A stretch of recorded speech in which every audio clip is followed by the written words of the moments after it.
Greetings from Revealing the Hidden. Last session, we were discussing regarding the topic correcting others, and we discussed what are the different ways or phases we can see the correction of others. Today, we are going to help all of us in a better manner how we can correct and how we can get correction. So, when we speak about in a general public, this correcting others can be a judgment or a kind of bullying as well. So, today we are going to see what are the essentials we should have when we are correcting others or whoever is correcting. So, Nelson, who can correct others? Well, if you go to look at it that way, anybody can correct anybody. Yes. We are all learning, and we ourselves correct ourselves in ways. Right. But if you go to look at it, it's usually the people who are above us. People who are more experienced in doing things. Are the ones who actually correct us. Right. The general rule of thumb is somebody who's senior to me or somebody who's older to me, Right. I probably out of self-respect, I may not go and correct them, Right. probably because of my age, I might just step back from thinking that maybe they know better. So, yeah, that is one way you look at it. You rightly said, usually we think that the older people are more wiser than us. So, what I would like to add on to it is, those who are in authority are generally come to correct us. And as you said, the age matters, and society thinks that they have all the authority to correct us, even though we know that it's wrong. So, if suppose you are elder to me and you're trying to correct me, if I need to take that correction, the authority should correct the person in love. That means when I correct you, you should feel that Sindhu is correcting you out of concern of Nelson, Correct. not to put you down or not to insult you or not to make fun of you. So these are the some things we can discuss on who can correct. Nelson, when can we correct others?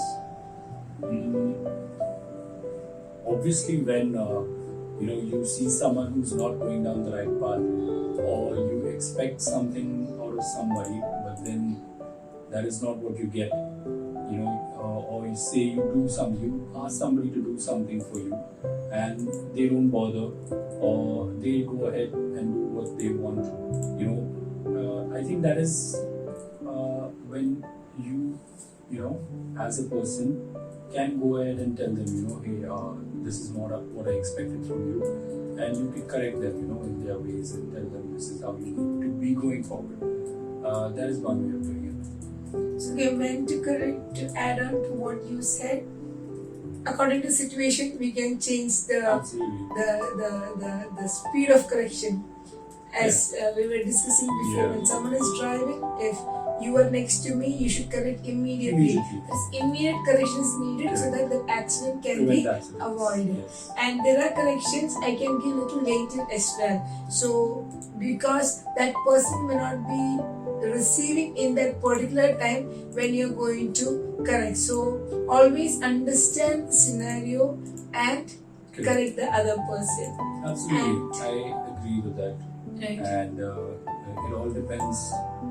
There's a certain time to correct somebody as well. There could be, just like you said, a person while he's driving and say he doesn't put on his indicators to turn left, and that could result in an accident. Right. If the driver's coming from behind, you need to correct the person then and there itself. Say don't cut, lanes, or don't, always put on your indicators. And that at that point in time, the person thinks, oh yes, that's what he's saying is correct. I should keep that in mind while driving. And on the other hand, say when somebody is cooking or doing something at home, and they are in the middle of something, and you tend to correct them by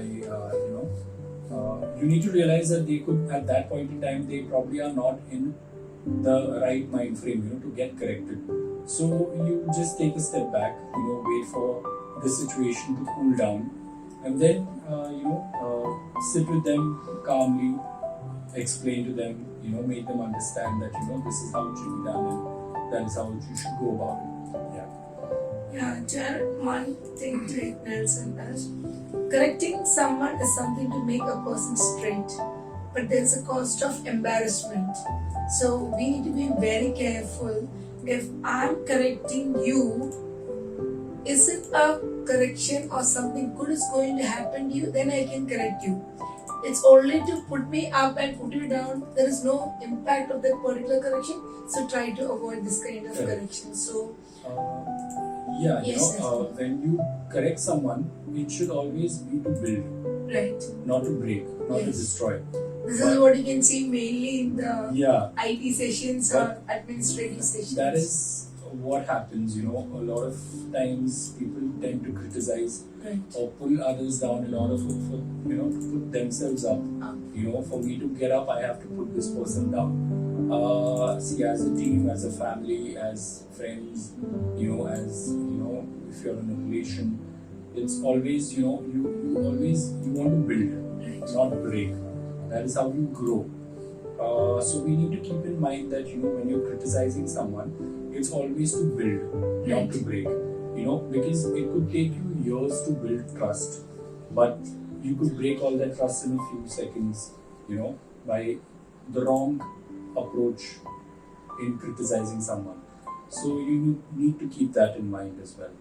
Very good. So we'll go to the next question: where to correct and how to correct in a better way. As you said, a correction should build the person, not destroy or completely collapsing the person. So where we can correct, how can we correct? Now again, it depends on the situation. There are certain situations where you need to correct the person immediately, or it could be, it could be a disaster. But there are situations where you can wait, to correct the person. When there's not a lot of things happening, you can go to them, speak to them, calmly, in a composed manner, and you could be like, hey, this I didn't appreciate you doing this. Let's not do that the next time. So there's always a time and place when you can correct someone, and that's like what I said.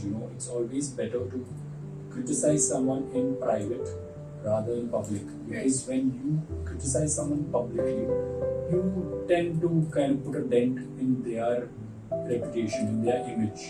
It could put a negative thought across to the other people watching. It could not be conscious, but you need to keep that in mind that that's how it works. Then when you criticize someone, it always puts a negative thought across to the people watching, that they could probably think, like, oh yeah, maybe this person is that way, and that is why they do these kinds of things. So you need to keep that in mind, while you criticize someone, looking at the situation, at what is needed at that time, and depending on that, you should criticize, or I wouldn't say criticize. A better word would be to correct the person. Criticizing is a little harsh, a little too negative. So correcting the person would be a better way to put it. Nicely said, Nelson. to add on, I would like to say, where to correct. A closed room is always good, because I'm not speaking in front of others to keep their reputation down. So I always say that when correction is there, correct in love. So if you are a person who doesn't have any interest on my personal not growth, on my personality or my growth, if you speak anything, nothing is going to affect me. But I know that you're concerned about me, my overall aspect, and you respect me. Whatever you speak, I listen. So this is the first thing we need to understand, that correction with love. Second thing, I need to always orient to the time, place and person that I'm going to correct. If you are in a bad mood, if I'm coming to correct you, you are going to give me back. You're not going to take anything. So understand, when that person is at his peace of mind, go and correct him. Then I would like to add that change my tone when I speak. Try to be gentle and delicate when I go and correct someone so that that person will understand she or he is not harsh to me. Then I would like to add regarding correction is when you correct, you should see the result. Then only the benefit of correction can be what it is effective that we can understand. So I think these are the main points we need to be considered when I correct even my child. And recently my children screamed at me. I did not scold at that time because there were people around, but I took them out and I spoke because parents always think that to scream, yell at them because it's their authority to do that. But understand child has a personality and don't hamper their personality at that particular point of time. I think we had spoken well on this particular topic. To add on what Bible says on correcting others. What do you want to say on this? I think when you criticize someone, it should always, be to build, Right. not break. You need to put yourself in the other person's shoes, and you need to realize, the points that I'm about to tell this person is how is he going to take it. Right. Me as a person, how would I take it? Is it going to build me or is it going to break me?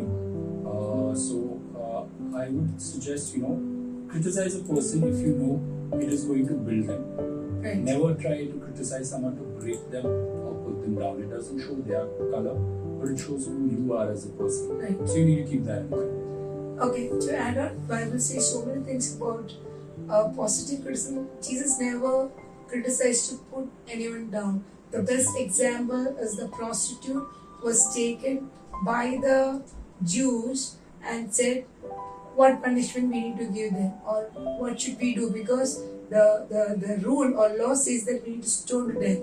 So Jesus responded in such a way that he who did not do any mistake can Cast the first stone. cast the first stone. No one did.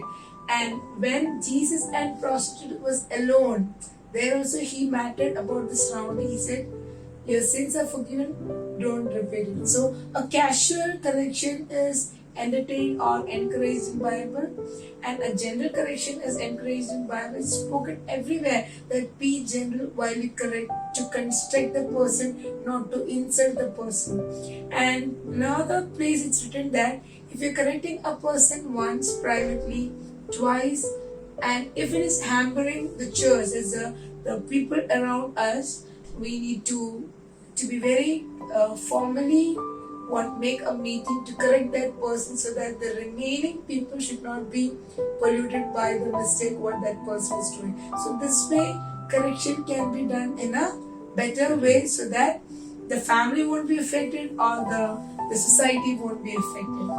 I think we have spoken adequately enough to how to correct in a better way. So I think this has added much more value in your life so that we can build others even though others are correcting others. Next session we are coming up with another wonderful session when people criticize us, how to handle it. So till we meet next week, stay safe and stay happy. Thank you.